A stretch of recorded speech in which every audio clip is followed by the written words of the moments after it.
Então, vamos lá. Bom, agradecer a presença de todo mundo, do Ellerson de novo, é sempre uma alegria. E vamos hoje, né, aprender um pouquinho mais sobre Jesus, depois a Varinha vai apresentar o Ellerson para nós. Mas então eu queria convidar todo mundo para a nossa prece inicial, para a gente fechar os nossos olhos, então, elevando o nosso pensamento, agradecer pela alegria de mais um encontro, todos os nossos benfeitores, os amigos espirituais que nos acompanham, e principalmente o nosso Mestre Jesus, porque sabemos que Ele está sempre conosco. E hoje, em especial, querido Mestre, que possamos aprender um pouquinho mais sobre os seus ensinamentos, que os nossos corações possam ser tomados pela esperança, pelo amor, pela luz que emana do seu coração, Mestre. Que possamos abrir a nossa mente para também compreender melhor sobre o seu amor, sobre os seus ensinamentos. Rogamos também pela sua proteção para todas as pessoas que aqui vieram hoje, Jesus, para esse reencontro, para esse aprendizado, e que todo esse amor que nos conecta uns aos outros, que ele só possa crescer, Mestre, porque independente da distância, nós sentimos a tua presença entre nós e a tua luz. Vamos dar início então ao nosso estudo de hoje, com muita alegria no nosso coração, nos preparando então para receber os ensinamentos com o nosso querido amigo Wellington. E que assim seja, graças a Deus.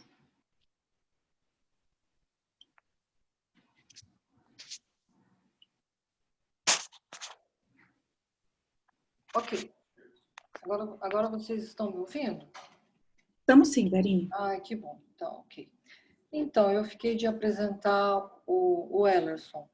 E aí eu disse o seguinte, a Carol me convidou para fazer isso, né? Eu falei, olha, hoje eu não vou falar do Ellerson, o que ele é, o que ele deixou de ser, o que ele deixou de fazer profissionalmente, sabe? Porque ele é tão querido para os nossos corações que eu queria apresentar o Ellerson para quem não conhece de uma outra forma. É um trabalhador na causa do Mestre querido, ele divulga bastante a doutrina espírita pelo mundo todo, tanto que eu conheci ele lá com a nossa filha Bianca, na casa espírita onde ela trabalhava lá. É bem longe, né? Na Holanda, e faz já um bocadinho de tempo. E depois disso a gente começou a se ver bastante. Todas as vezes que nós podíamos ir vê-lo em São Paulo, junto aos encontros da Fraternidade Sem Fronteira, onde ele é o responsável pela educação, né, na caravana da educação da Fraternidade Sem Fronteiras. E acho que, olha, ele se dedica tanto à divulgação do Evangelho de Jesus, da doutrina espírita, que a gente se sente bastante privilegiado de ser amigos do Ellerson e do Charles também, né? E é isso, gente. Eu espero que ele esteja sempre com a gente, que ele possa estar com a gente sempre que ele for convidado e que ele venha logo mais estar com a gente presencialmente, né? E eu vou parar de falar porque eu quero mais ouvir, acho que todos vocês também, né? Ouvir essa voz suave, doce, das histórias que ele conhece tanto sobre Jesus. O Ellerson, muito, muito obrigada em nome de todos que nós aqui estamos, viu? A palavra é sua agora. Boa noite a todos, que Jesus nos abençoe, nos envolva em suas vibrações de paz. Vou pedir a Carol, por favor, colocasse os microfones no silencioso, para que nós pudéssemos manter a nossa harmonia, pudéssemos nos envolver nas vibrações de paz e de amor que Jesus nos traz por meio do seu Evangelho. Aquele era um final de tarde na cidade de Jerusalém. Os últimos raios de sol se escondiam por detrás dos montes da cidade prometida e Jesus encontrava-se nas escadarias do grande templo de Jerusalém, o templo erguido pelo rei Salomão. Naquele dia em especial, ele estava sozinho, os apóstolos não o acompanhavam, e ali nas escadarias ele contemplava a beleza da cidade. A multidão subia, homens e mulheres, aquelas escadarias, todos desejavam fazer as suas oferendas, as suas orações, e pareciam não perceber a presença do meigo Rabi. Foi quando do meio da multidão surgiu uma mulher que estava envolta por panos coloridos, a cabeleira negra lhe batia a cintura, um perfume exalava do seu corpo, a pele moreno jambo, tostada pelo sol.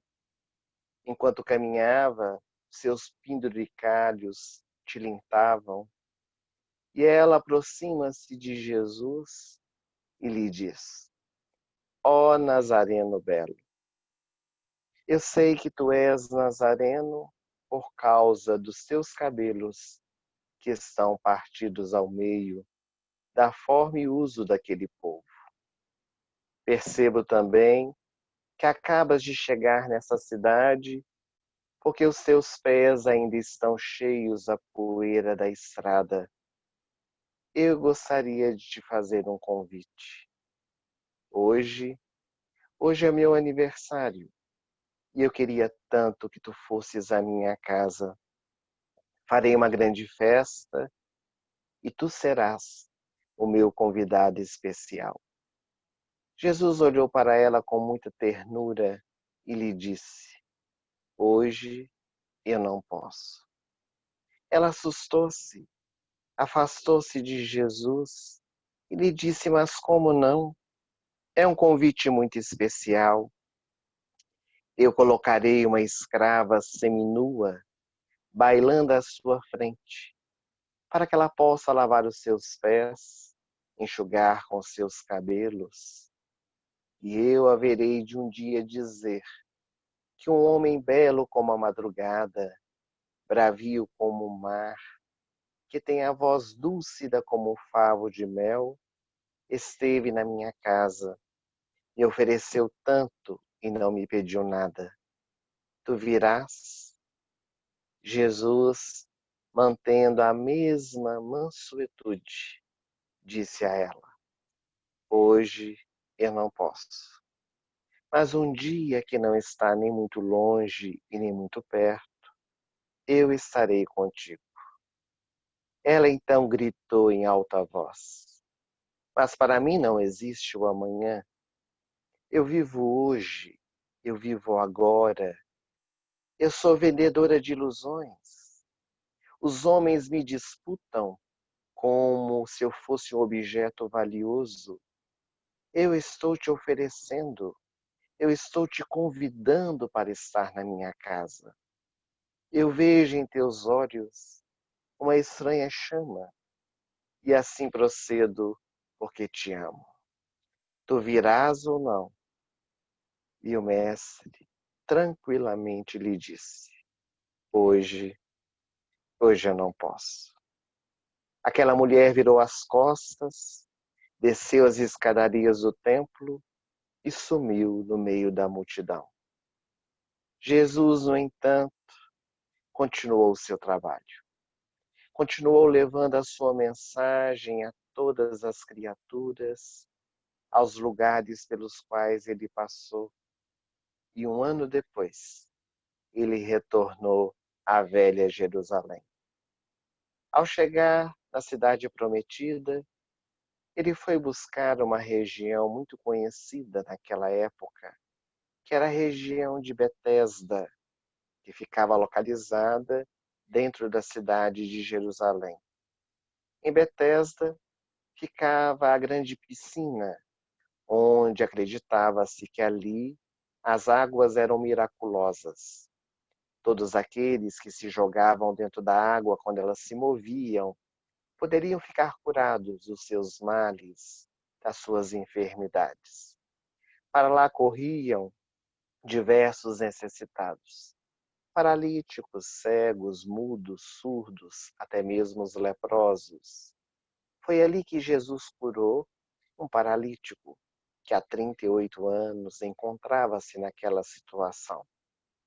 Ao chegar ali em Betesda, Jesus envolto por aquela multidão de necessitados, quando de repente uma senhora surgiu do meio da multidão. Ela falou qualquer coisa ao ouvido de Jesus e lhe perguntou: Tu virás? Jesus olhou para ela, a desconhecida, e lhe disse: Hoje, hoje eu irei. E aquela mulher, tocando nos braços de Jesus, o levou para fora dos muros de Jerusalém. Eles foram se afastando da cidade, adentraram um pequeno bosque, e ela apontou uma caverna escura. Do lado de fora, o sol brilhava intensamente, e ela disse: aí dentro, Senhor. Jesus adentrou a caverna, naquele claro escuro, perdeu um pouco da sua visão, e às apalpadelas, ele foi entrando cada vez mais dentro da caverna. Começou a escutar grunhidos, como se fosse de um animal. Quando as suas mãos tocaram uma cabeleira empapada de suor e de pus, o mau cheiro exalava daquele lugar. E aquela voz rouquinha pôde ser escutada: Que tu queres de mim? Vieste buscar carícias? Foge, foge, porque eu sou pura podridão. Vieste buscar também os meus perfumes? Foge, foge, porque não os tenho para oferecer. Vieste ter piedade, dó de mim? Foge, foge, porque os homens não te compreenderão. Naquele instante, Jesus abaixou-se e disse ternamente: Tu me chamaste e eu vim. Naquele momento, um grito foi escutado dentro da caverna: Ó Nazareno belo, eu te esperei por tanto tempo. Agora passou um ano e eu não tenho mais nada para poder te oferecer. Vai-te daqui. Jesus, com seus braços fortes, pegou aquela mulher no colo, aconchegou-a junto do seu peito e retirou-a de dentro da caverna. Quando saíram do lado de fora, a luz do sol penetrou nos olhos daquela moribunda e ela trouxe as mãos já carcomidas pela enfermidade, já sem dedos. Era uma leprosa. Ela traz aquelas mãos aos seus olhos com tracoma e glaucoma cheios de pus. E ela, de cabeça baixa, um tanto quanto envergonhada, ela diz: Chegaste tarde demais, porque eu não tenho nada, nada para te dar.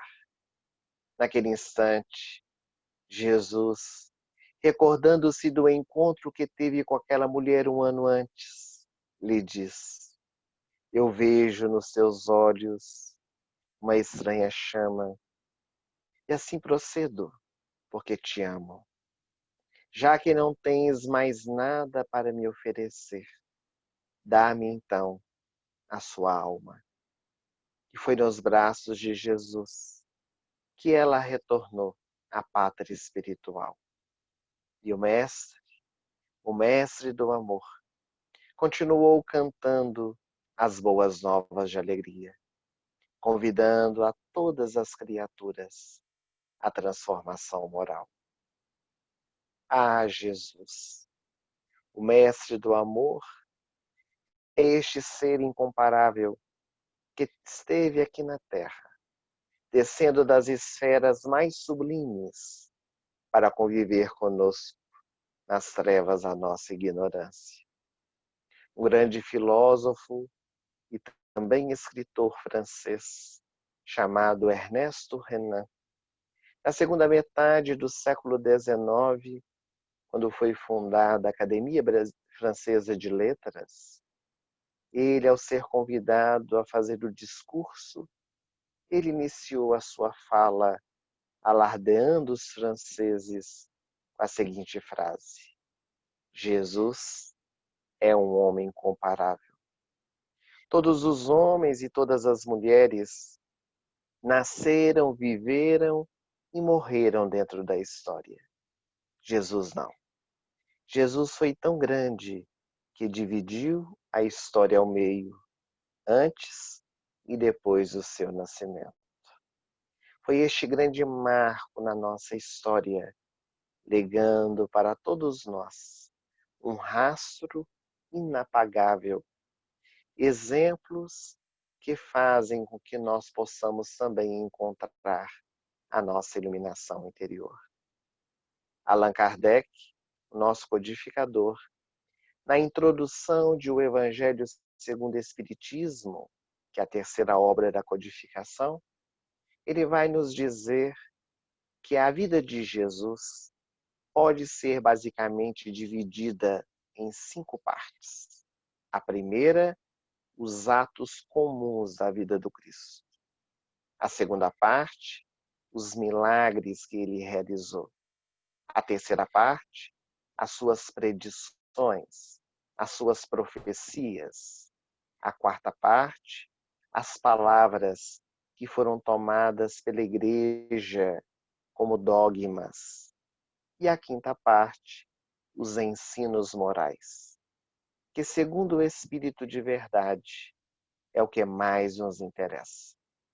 O que mais nos importa na vida de Jesus são estes ensinamentos, seja por palavras, seja pelas atitudes que ele nos legou e que fez com que ele se tornasse o mestre dos mestres, o mestre por excelência.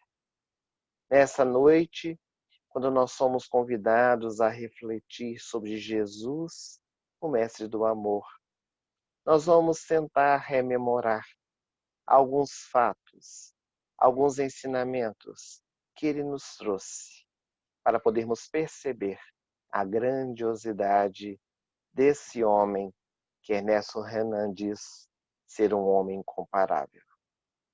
O início das suas atividades apostólicas se daria com 30 anos de idade. Mas, desde o seu nascimento, Jesus já vai trazer a grande lição da humildade e da simplicidade.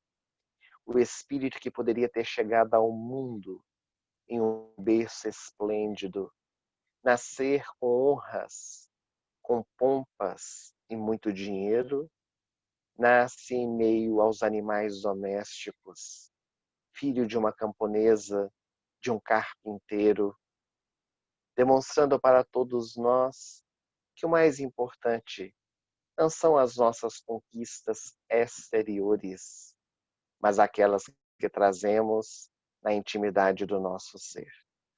Mas a sua vida apostólica de disseminação do Evangelho realmente se dará quando ele inicia o seu trabalho nas chamadas bodas de Caná, naquela festa de casamento em que Jesus transforma a água em vinho.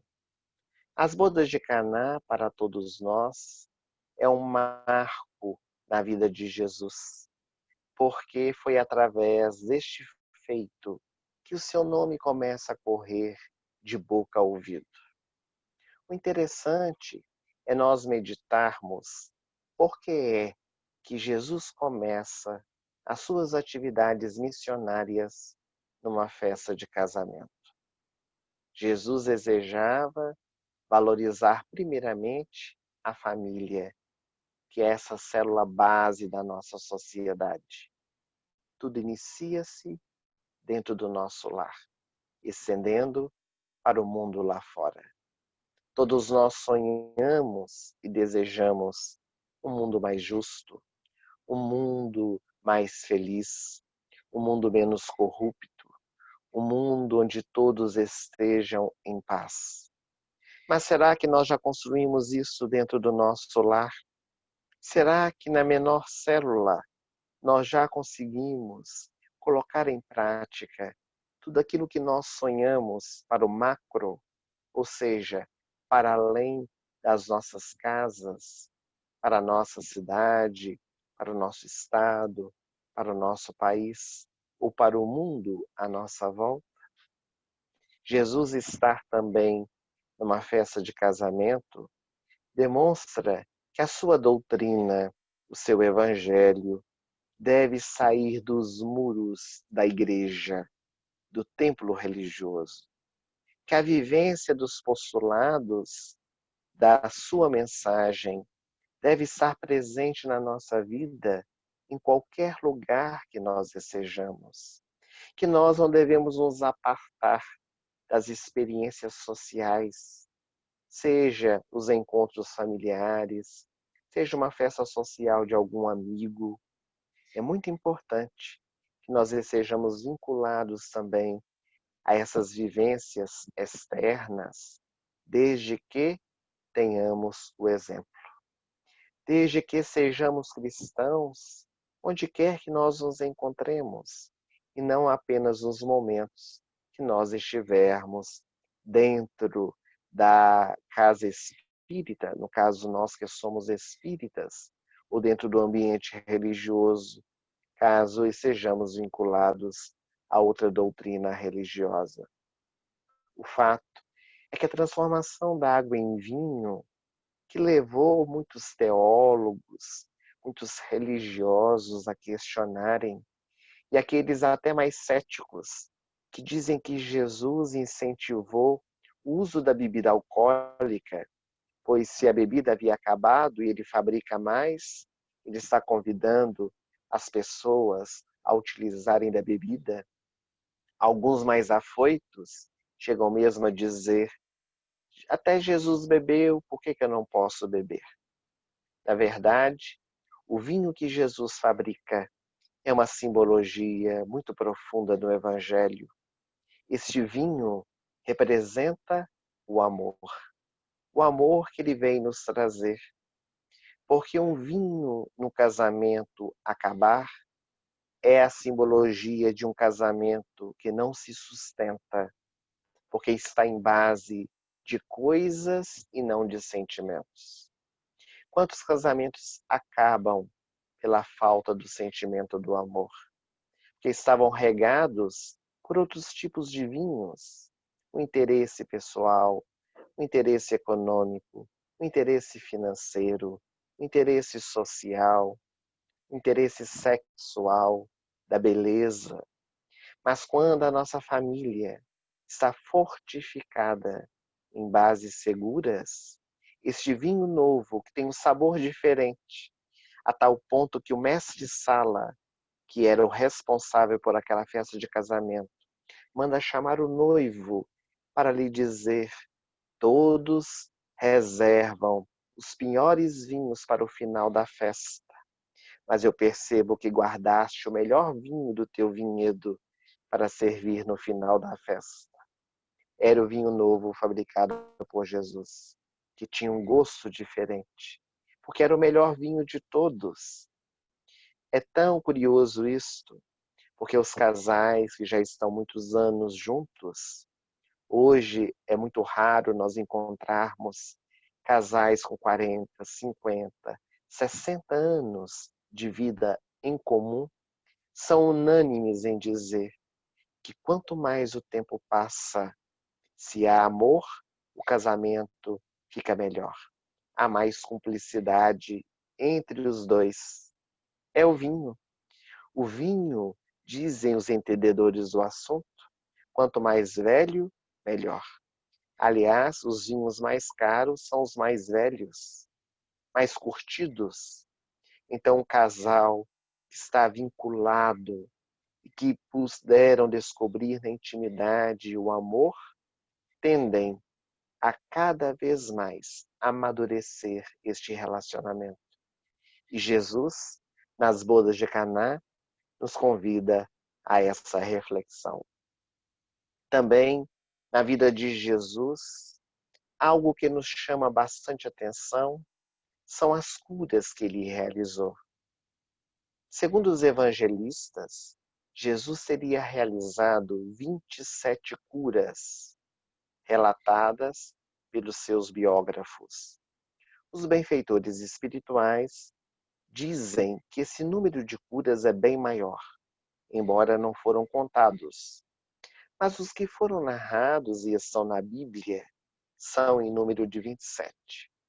Mas o que nós queremos chamar a atenção, ao nos recordarmos deste mestre do amor, é que essas curas, cada uma delas, tem características diferentes.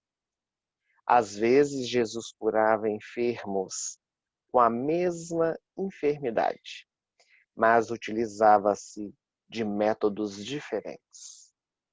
É o Mestre trazendo para cada um de nós a cura, não aquela exterior do corpo físico que ficava saudável, mas a proposta de uma cura interna para que o indivíduo pudesse encontrar a cura real.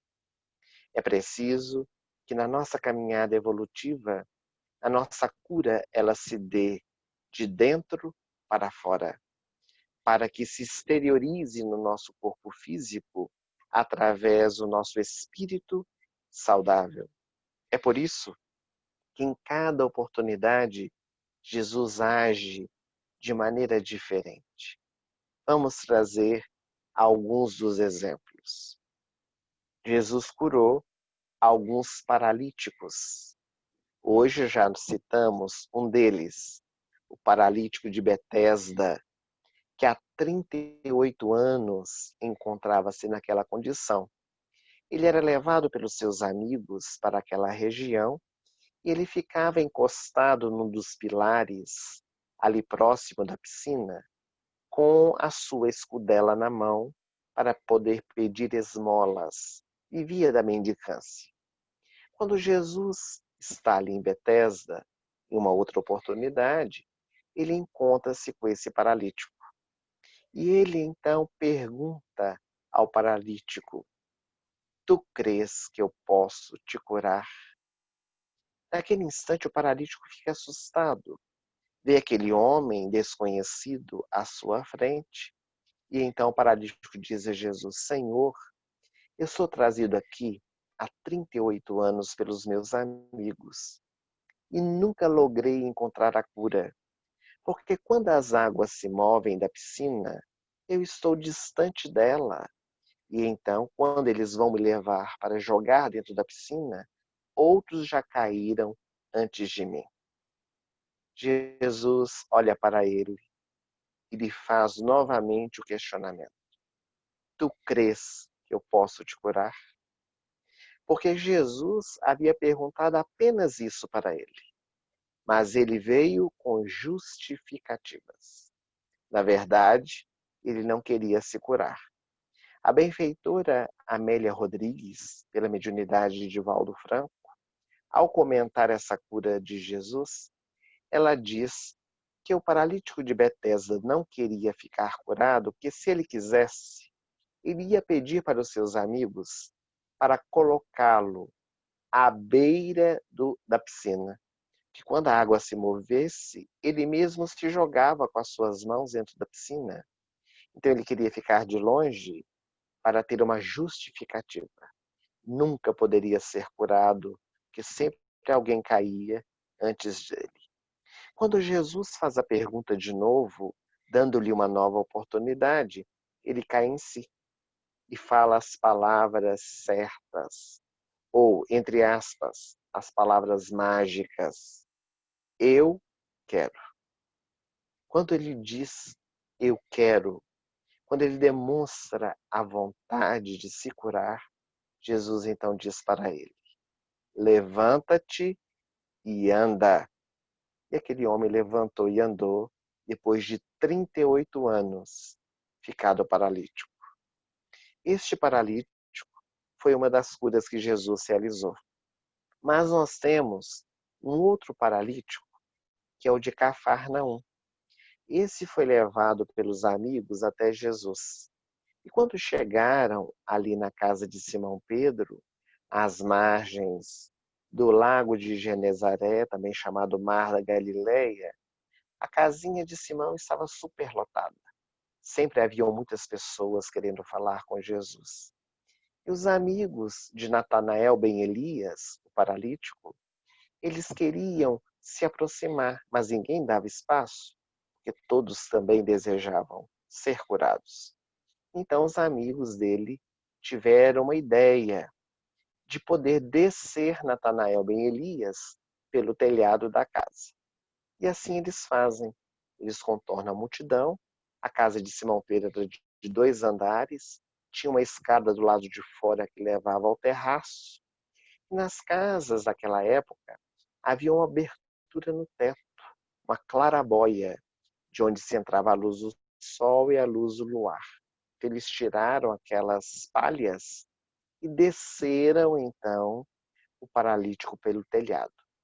Quando Jesus vê o paralítico, quando eles estão na mesma altura e ele é colocado ao chão, Jesus então lhe pergunta: que queres que eu te faça? E ele responde: eu quero as minhas pernas de volta. Os teus pecados estão perdoados, disse Jesus. Levanta-te e anda. E naquele exato momento, o paralítico se ergue do chão, como se uma catapulta estivesse nas suas costas. As pernas são esticadas e ele volta a andar como uma criança que aprende a dar os primeiros passos. Mas naquele instante em que o homem está curado, Jesus lhe traz a palavra que é a verdadeira cura. Diz para ele assim: toma agora o teu leito sobre as tuas costas e volta para a tua casa. Esse era o direcionamento. Toma o teu leito sobre as tuas costas e volta para a tua casa. E o paralítico, agora curado, Natanael ben Elias, segundo os benfeitores espirituais, vai para uma taberna, vai comemorar com os amigos no sexo corrompido os anos que ficou paralítico, para tirar a desforra, buscando maiores enfermidades do que aquela que ele possuía. Então nós percebemos aqui, neste exemplo que trouxemos, 2 curas de 2 paralíticos com a mesma enfermidade, mas com direcionamentos diferentes. Jesus ofertando o caminho para que eles pudessem entender a proposta divina em suas vidas. E assim nós vamos também perceber nas curas outras posturas de Jesus, os 10 leprosos, os homens que procuram Jesus tomados pelas feridas vivas. Jesus pede a eles para que se levantassem do chão onde estavam prostrados, para irem se apresentar ao templo para os sacerdotes. Jesus não os cura de maneira instantânea, como foi feito com todos os outros. Eles são curados no caminho em que eles estão indo até o sacerdote. Porque a sabedoria de Jesus era tamanha, naquela época, para que um leproso voltasse ao convívio social, era necessário que os sacerdotes, que eram espécies de médicos naquela época, pudessem atestar a cura da enfermidade. Então, Jesus fala para os leprosos irem para que eles pudessem ter o aval do sacerdote. E no caminho, eles ficam totalmente curados. E somente um deles retorna para poder agradecer a Jesus. E quando ele está chorando aos pés de Jesus, o mestre pergunta: mas não eram 10 os leprosos? Onde estão os outros 9?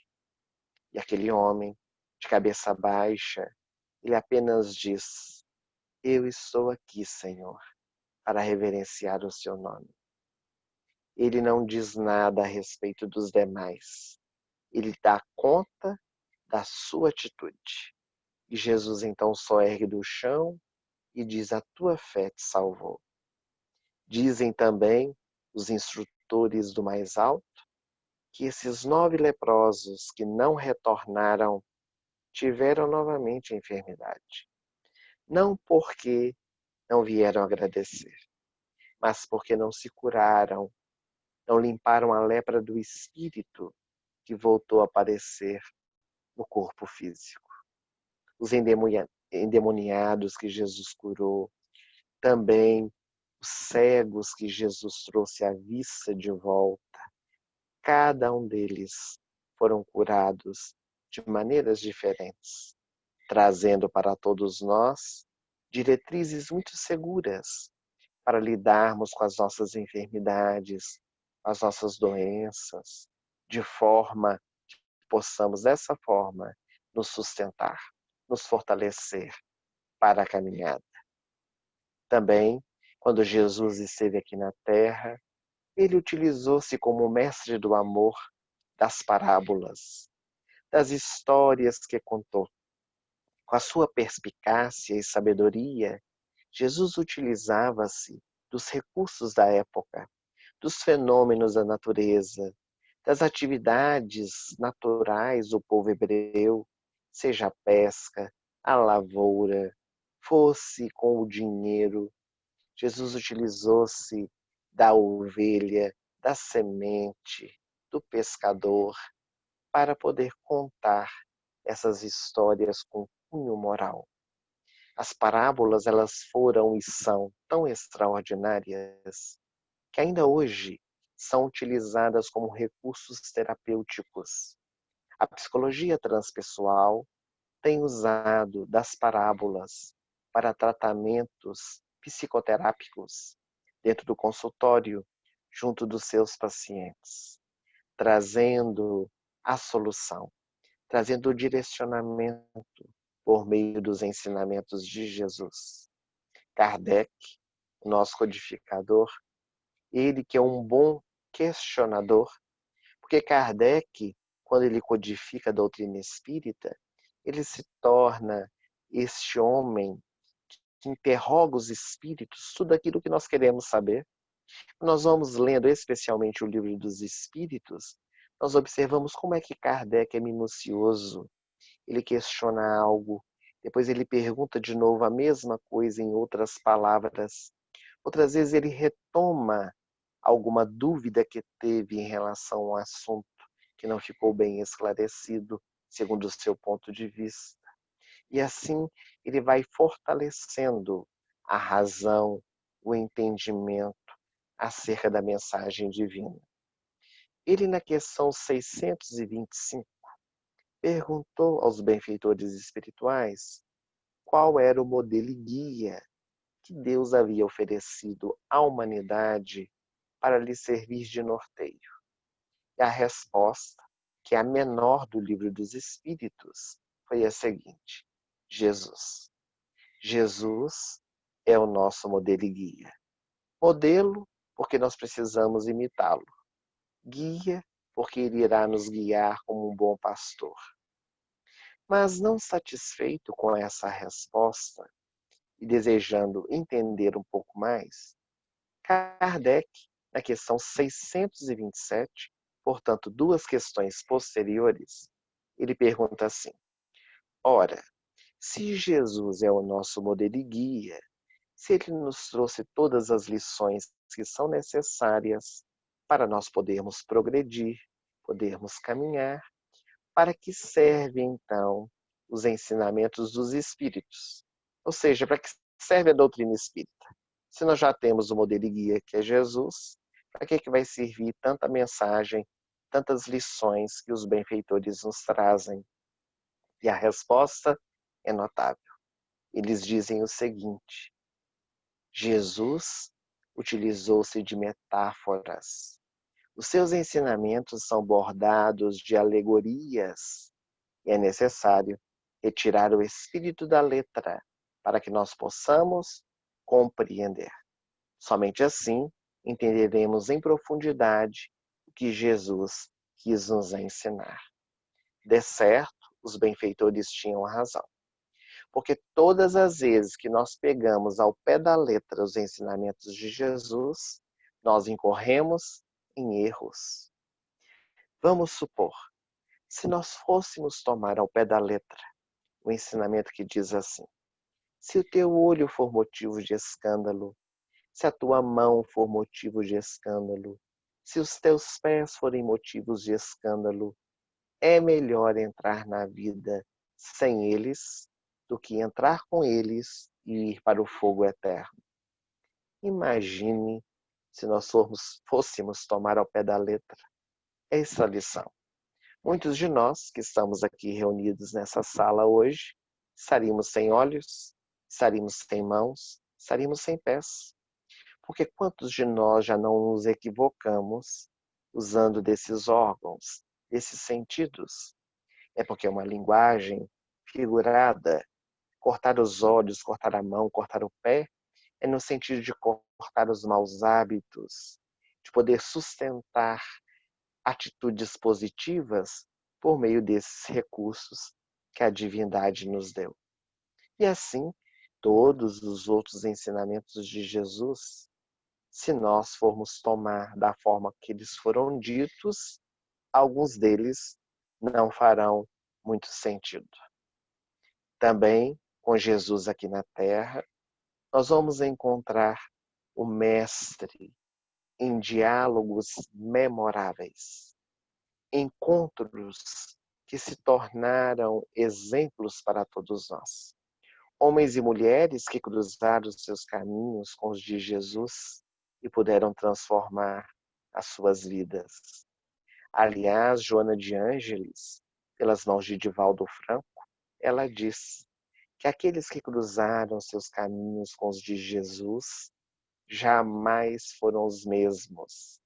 Amaram-no ou detestaram-no, mas não ficaram indiferentes à sua presença. Todos eles, de alguma forma, pensaram, repensaram sobre as suas atitudes.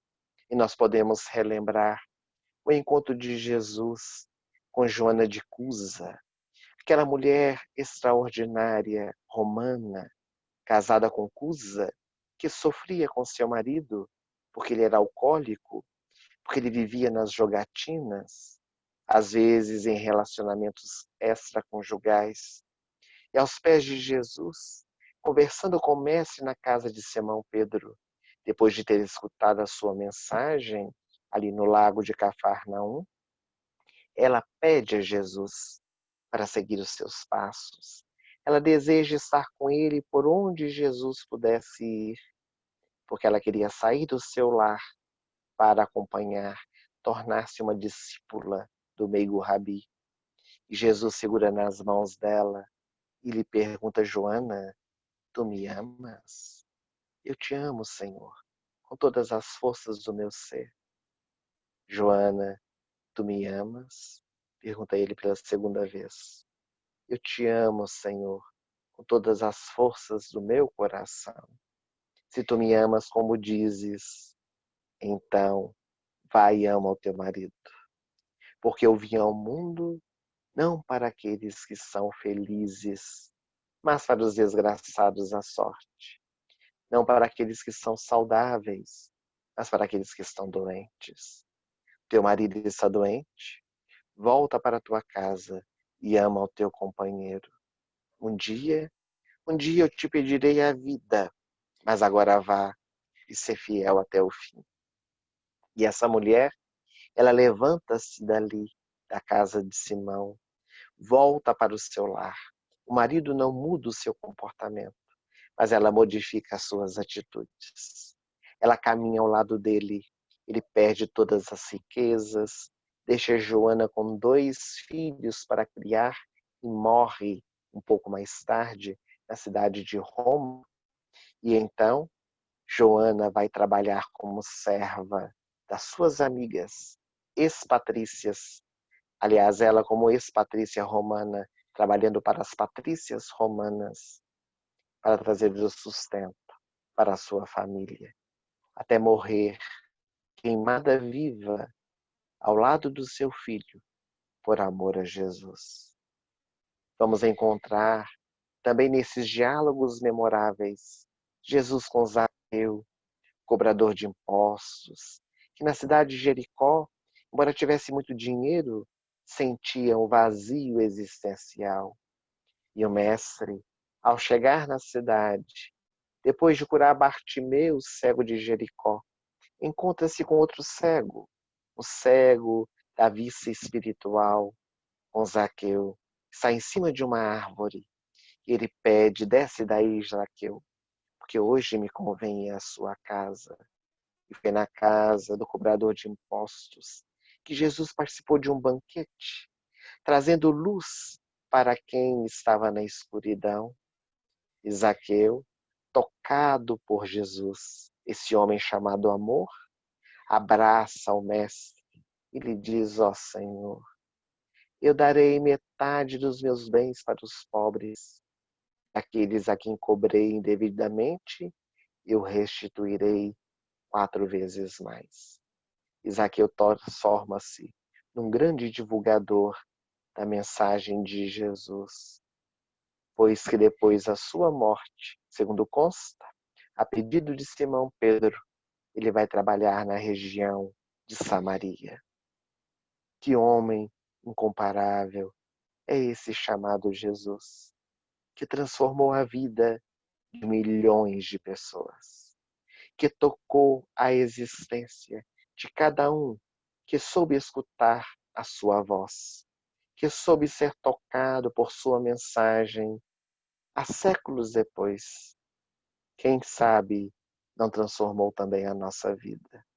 Quem sabe Jesus de Nazaré também um dia não tocou o nosso coração, fazendo com que nós possamos nos fortalecer, tendo bom ânimo, tendo coragem, diante dessas experiências difíceis pelas quais nós passamos. Foi Ele mesmo quem nos disse: vinde a mim, vós que está cansados e oprimidos, porque eu vos aliviarei. Leve o meu fardo, suave o meu jugo. Eu sou o bom pastor. Nenhuma das minhas ovelhas se perderá. Jesus é esse pastor que tem nos arrebanhado, que tem tentado nos trazer de volta para o redil do amor, embora sejamos ovelhas ainda recalcitrantes, que sempre estamos fugindo do rebanho com as nossas escolhas infelizes. Mas para nós finalizarmos a nossa participação neste encontro virtual, abrimos um espaço para que os nossos amigos, se quiserem participar, trazer alguma fala, algum questionamento e pudermos ajudar, será uma alegria. Mas nós queríamos finalizar com uma pequenina história, uma história que foi narrada por um escritor português chamado Eça de Queiroz. Ele conta uma história de Jesus chamada O Milagre. Havia na cidade de Sicar, na Samaria, uma família que vivia em situação muito precária. A mãe e o seu filhinho. A mãe era viúva, estava desconsolada, porque o seu pequenino, de 7 anos de idade, estava perecendo. A febre alta, a fome que batia à porta daquele casebre miserável. Ela batia de porta em porta, pedindo auxílio. Muitas vezes não recebia. Chegava em casa de mãos vazias e via o seu filho deitado ali na esteira, debatendo-se com a febre, clamando por alimento, sem nada poder lhe dar. Foi numa dessas tardes, em que a noite já caía, que ela ali assentada ao lado do filho, deitado numa esteira, aquela lamparina bruxuleante que iluminava o pequeno casebre, e o menino que delirava com os olhos arregalados, disse para a sua mãe: "Oh, mamãe, eu queria tanto ver Jesus. Eu queria tanto que Jesus pudesse vir aqui na nossa casa." A mãe assustou-se com a fala do pequenino, olhou para ele com profunda bondade materna e lhe disse: "Meu filho, pois esqueça, Jesus não tem tempo para nós. É um homem muito ocupado. Tem viajado pelas estradas poeirentas de Israel, levando a sua mensagem de amor. E ele não tem tempo para estar conosco." Ah, mamãe, mas eu queria tanto ver Jesus. Eu escutei quando eu estava saudável, ali perto do poço de Jacó, que Jesus é um homem bom, que Jesus cura os enfermos, que faz andar os paralíticos, devolve vista aos cegos, limpa os leprosos. Se ele viesse aqui, mamãe, e colocasse as mãos sobre a minha cabeça, eu ficaria curado. Ah, meu filho, pois esqueça, disse a mãe. Aqui vivemos eu, você e a miséria. Jesus nunca virá em nosso lar. Agora descanse, vá dormir, porque a noite já cai e Jesus não virá ter conosco. O menino adormeceu. De vez em quando, na madrugada fria, ele acordava com os olhos esbugalhados, dizia: "Mamãe, mamãe, eu quero ver Jesus."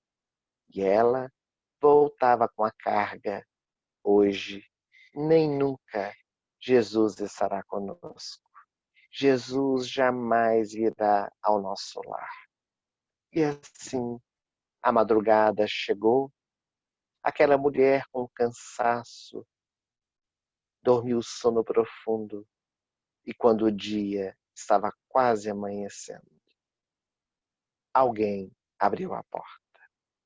Um retângulo de luz do dia que amanhecia caiu dentro do casebre. O menino acordado olhou e dentro daquele casebre pequenino adentrou-se um homem. Era um homem de aproximadamente 1,78 m, 70 quilos talvez. Os cabelos da cor da amêndoa madura, partidos ao meio, da forma e uso dos nazarenos. Esses cabelos se misturavam à barba que lhe descia pelo tórax. Seus olhos eram como duas estrelas colocadas em sua face. A testa larga, os zigomas à face salientes, os lábios polpudos. A túnica era branca e alvinitente, os pés calçados pelas sandálias de couro.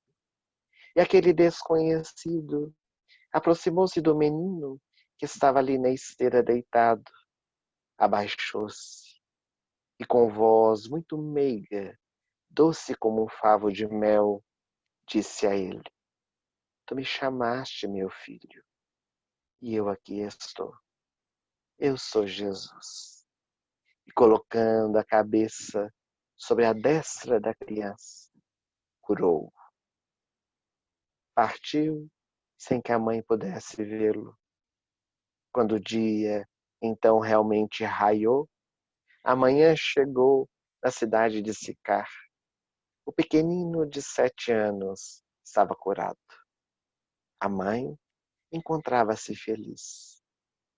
Ele, o filho, não disse nada para ela, porque a sua razão, a razão de mãe, de mulher, de adulto, dizia que Jesus não tinha tempo para eles. Mas o coração amoroso e afável da criança acreditava que Jesus poderia estar ali. Que possamos confiar que Jesus está conosco, que Jesus está em nossos meios, a fim de que Ele possa também nos tocar, a fim de que Ele também possa transformar a nossa vida com a sua palavra, com as suas atitudes, com seus exemplos, demonstrando para todos nós que é possível. É possível quando desejamos iluminar o nosso coração, para iluminar a todos aqueles que estão ao nosso derredor. Nós queríamos agradecer o carinho de todos vocês, a presença nessa sala virtual, nestes momentos de reflexão em torno do nosso Mestre. Agradecer a Carol e a Vera, representantes das duas casas de Las Vegas, pelo convite para nós podermos estar junto com vocês nessa noite. Espero que novas oportunidades possam se fazer, seja virtualmente, seja fisicamente, para juntos trocarmos as nossas experiências em torno do Evangelho. Muito obrigado. Se alguém quiser falar algo, fazer algum questionamento, estamos às ordens de todos vocês. Muito obrigado.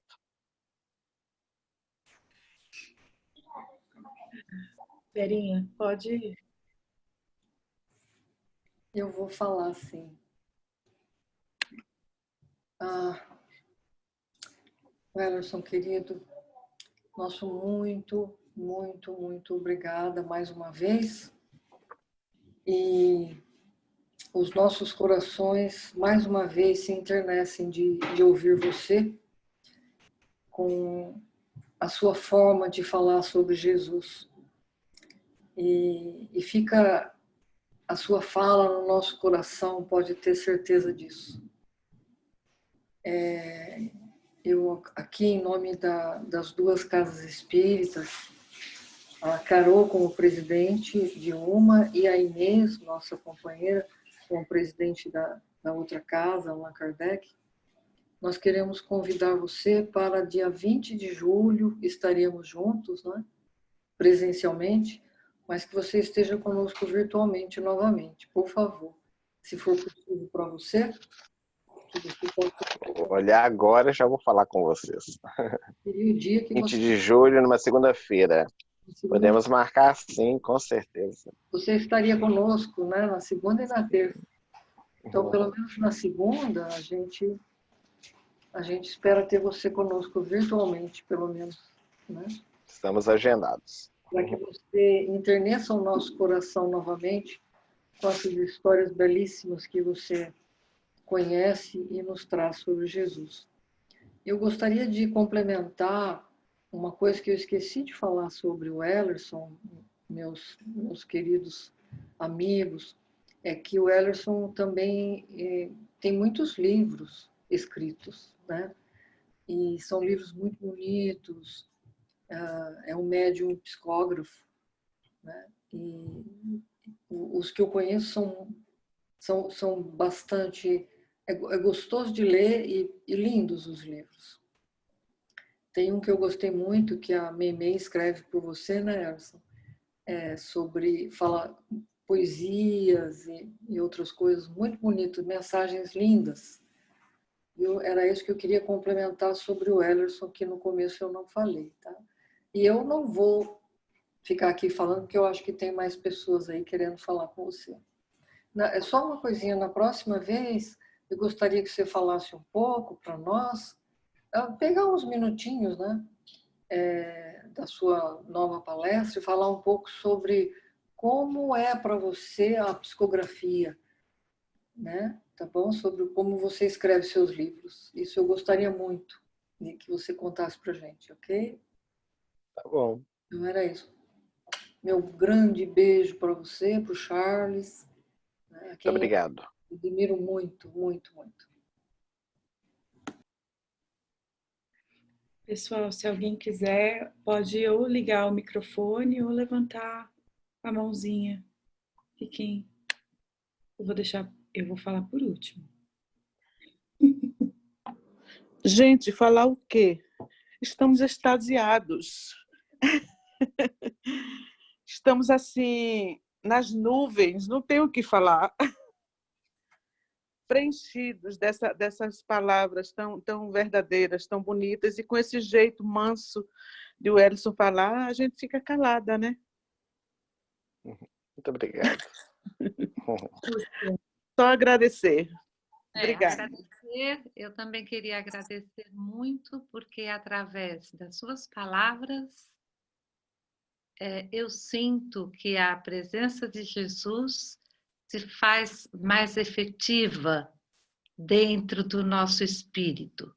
Eu sinto que ele sempre está comigo, sinto que ele sempre está aqui, mas as suas palavras, seus exemplos, trazem ele assim mais dentro, mais presente.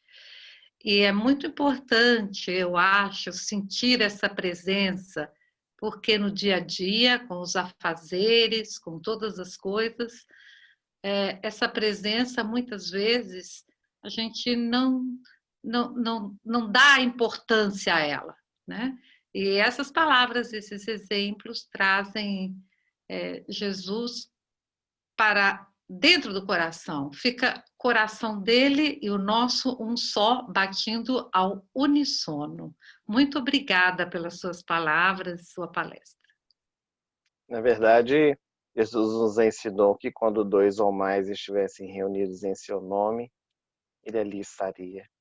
E essas vibrações que todos nós podemos sentir em virtude disso, do nosso entrelaçamento, da nossa vontade, do nosso interesse, porque se todos nós estamos conectados com essas vibrações amorosas de Jesus, isso facilita para que a espiritualidade trabalhe os recursos em favor de todos nós.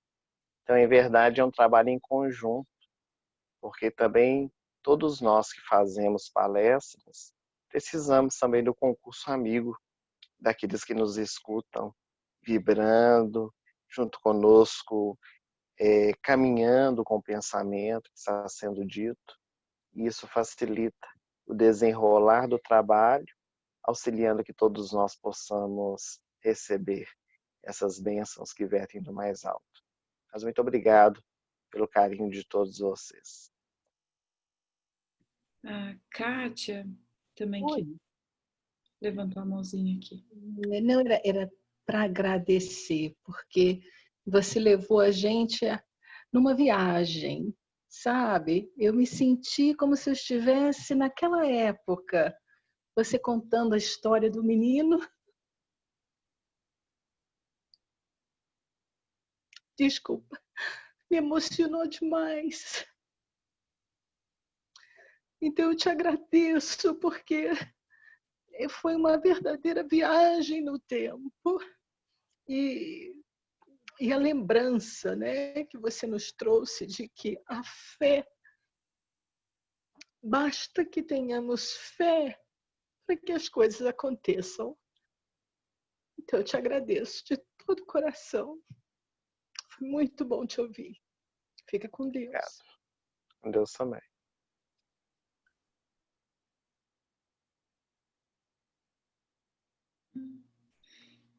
Mais alguém quer falar alguma coisa? Perguntar? Adicionar? Bom, eu acho que... Bom, Elerson, sem palavras, né? Acho que todo mundo aqui já agradeceu e ouvir Jesus, eu ficaria aqui a noite inteira. Ouvir as histórias de Jesus, eu acho que tudo que vem dele, todos os ensinamentos são assim formidáveis, né? Então a gente tem que estar sempre se colocando nessa posição. Obrigada por compartilhar a história desse menino, porque eu acho que a gente tem que estar sempre igual essa criança, né? Acreditando que Jesus está sempre ao nosso lado, mesmo nos momentos que a gente não tem força, né? Mas Jesus está ali porque Ele sempre vai estar. Isso é uma das coisas que a gente nunca pode se esquecer, independente da circunstância. E essas vibrações, assim, essa amorosidade que a gente sente, que a gente vem sentindo em todas essas reuniões, é só para reforçar ainda mais que a gente não está sozinho, né? Todas as palestras, os ensinamentos, eu quero te agradecer, Wellerson, por contribuir com isso conosco, porque em nenhum momento nós paramos as atividades, a gente seguiu e vamos seguir. Vamos seguir porque faz muito bem para a gente. E a gente sabe, né, da importância de estar com os amigos, essas vibrações que também chegam aos corações que necessitam. E obrigada por aceitar de novo o nosso convite. E já falei, né, da família, a gente não te deixa mais, não. É uma alegria. Estamos juntos. Acho que eu não sei se o Luiz ou a Verinha quer falar algo, e depois a Suelen vai fazer a nossa prece final, tá bom? Eu gostaria de falar uma coisa, Wanderson. Você com a sua sensibilidade, porque nós fazemos nossas preces para Jesus, e hoje eu posso dizer que depois de algum tempo, algumas décadas, né? Não foram muitas assim, mas depois de alguns anos, a certeza de Jesus estar presente em nossas vidas é algo assim que não tem mais como voltar atrás. É realmente uma certeza muito grande, uma certeza total. Hoje fica muito mais fácil entender aquilo que você falou agora, né? Quando duas ou mais pessoas estivessem reunidas em nome de Jesus, ele estaria presente. Naturalmente que a interpretação disso para mim é simples, né? Através dos mensageiros dele, porque são tantos trabalhadores e nós às vezes tentamos imitar esses trabalhadores e procuramos fazer alguma coisinha muito pequena dentro daquilo que a gente tem por capacidade, por limitação. Mas o que eu queria perguntar para você, com a sua sensibilidade, você percorreu muitos dos caminhos que Jesus percorreu, trilhas, locais que ele passou, com as suas viagens, né, para Jerusalém, para o Oriente Médio. Você não falaria um pouquinho desse sentimento?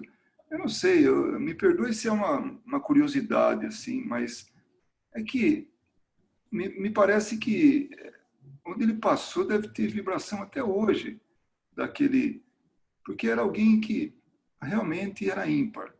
Nós tivemos uma palestra recentemente de uma companheira nossa, que eu acho que até ela está aí, quando ela falou, ela usou a palavra incomparável. Aquilo parece que teve tanta energia quando ela falou que eu acho que não tinha uma palavra que pudesse, assim, ser realmente, que descrevesse tão bem naquele momento na palestra. Então, já que ele foi esse homem ímpar, incomparável que passou, eu não tenho dúvidas que ele deva ter deixado uma marca por muito, muito tempo. 2000 anos é pouco para que pudesse apagar isso. Então, se você puder falar se eu tenho essa percepção correta, né, ou não, era isso. Além de agradecer você, mas isso, tanta gente agradeceu que acho que o meu agradecimento fica até supérfluo aí, tá bom? Mas é realmente de coração. Obrigado. Existem experiências nas nossas vidas que elas não são descritas por palavras, são sentidas. Estar em Israel e passar pelos caminhos que Jesus passou foi uma experiência muito marcante de aprendizado e de envolvimento espiritual. Todos os lugares que Jesus passou, ou mesmo lugares que são considerados santos, entre aspas, a nossa história, ficam imantados também por uma vibração por causa de pessoas que ali vão. mantendo acesa essa chama. Porque são peregrinos diariamente que passam por aqueles lugares, sempre reacendendo a chama, sempre relembrando aquele fato que ali ocorreu. Isso acaba imantando também o local com as vibrações inerentes de cada um de nós.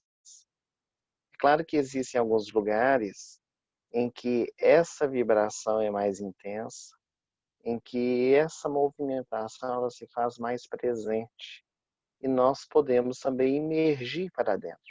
Porque o fato de sentir essas vibrações está muito mais relacionado ao nosso sentimento de como nós estamos nos envolvendo, que há pessoas que vão e não sentem absolutamente nada, que não se envolvem com aquela experiência.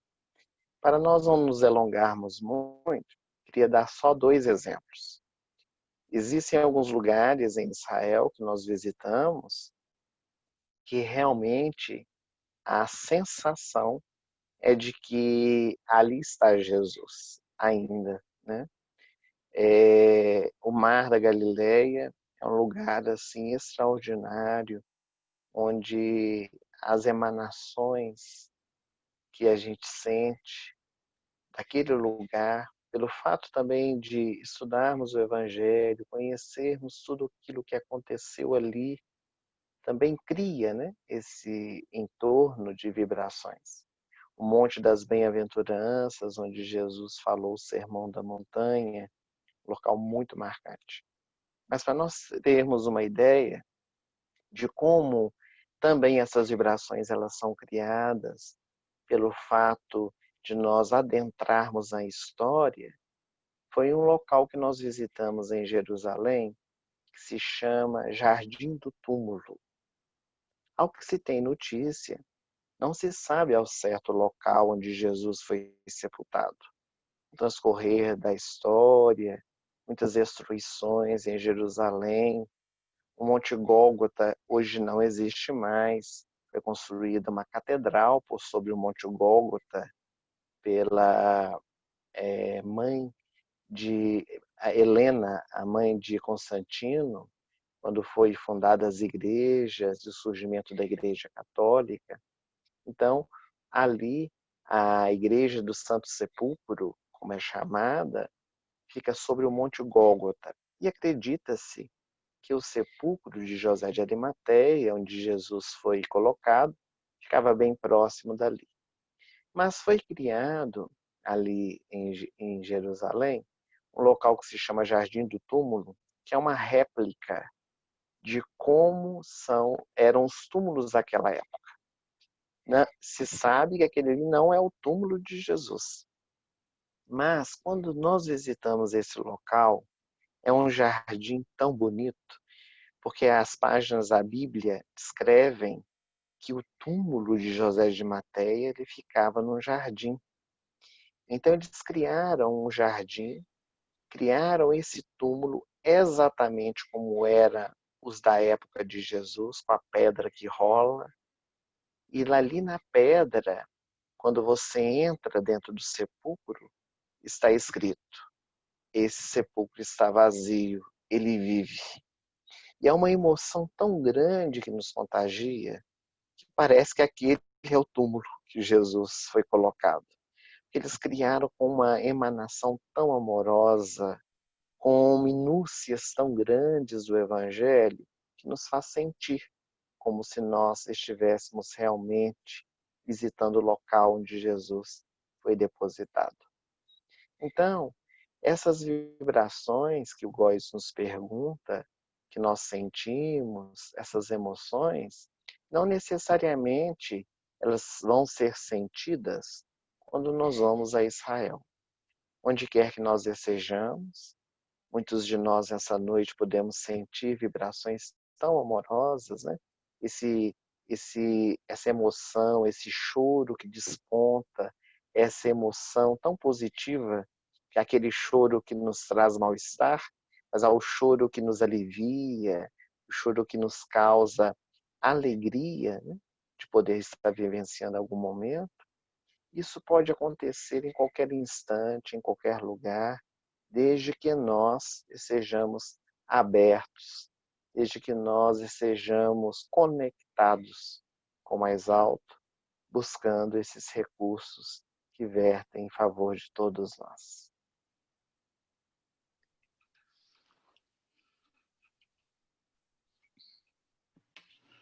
Maravilha. Su, você faz a prece para a gente encerrar, então? Sim, faço sim. Bom, mais uma vez, né? Vamos agradecer o Ellerson, muito obrigada pela sua presença e pela essa palestra maravilhosa. E com essa energia ímpar, como Jesus era, convido a todos para encerrar os nossos olhos e continuar essa conexão tão maravilhosa que foi trazida aqui nesta palestra virtual pelas palavras do nosso amigo Ellerson, nos relembrando Jesus, o nosso irmão que veio ao nosso mundo na escuridão das nossas ignorâncias, trazer a sua luz do esclarecimento, que ainda, com muito esforço, tentamos entendê-las, para que um dia possamos aplicá-las em seu ponto mais sublime, o do amor. Fazer uma prece para relembrar e ter o agradecimento no coração de tudo aquilo que o Cristo nos trouxe é tão pouco, tão pequeno. E eu convido então a todos vocês, meus amigos e irmãos aqui presentes, a lembrar mentalmente e seguir a oração que Jesus nos ensinou. Pai nosso, que estais nos céus, santificado seja o vosso nome. Venha a vós o nosso reino, seja feita a vossa vontade, assim na terra como nos céus. O pão nosso de cada dia nos dai-nos hoje. Perdoai as nossas ofensas, assim como nós perdoamos a quem nos tem ofendido. E não nos deixeis, Senhor, cair em tentação, mas livrai-nos de todo mal. Porque só Tu és o reino, o poder, a glória e a justiça para todos sempre. Que assim seja, meus irmãos, que possamos ir em paz, com o coração cheio de luz. Graças a Deus.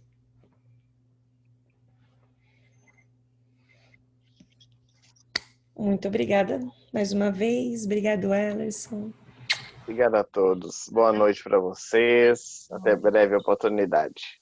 E até mais. Obrigado. Beijo. Obrigado, Ellerson. Um beijo, querido. Então, um abraço a todos. Beijo. Boa noite. Boa noite.